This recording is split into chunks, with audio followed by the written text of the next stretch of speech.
520 to Smart Base Installation Guide. First, open the packaging box. The accessories include the user manual, remote control, power cord, adapter, and emergency power cord. To night light sensors. Thirdly, the mattress retainer bar. Fourth, the electric bed foot. Fifth, the bed connector kit and screws.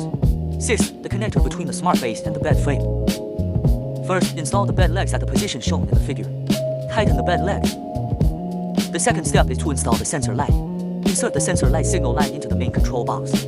Insert the clamp into the middle of the bed leg. Make the sensor head facing outward. Insert the access wire bundle into the pre-drilled wire clip.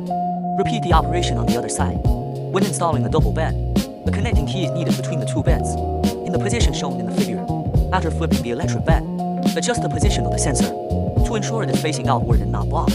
The third step is to install the mattress retainer bar. Insert the lever into the lever hole at the head and tail. Note that the lever at the head of the bed should be shorter. Insert the battery into the remote control. Note the positive and negative poles. Installation is complete. Power on and test. The fourth step is that if you buy a series bed frame, you need to install the smart base and bed frame connector, one set for each head and foot of the bed.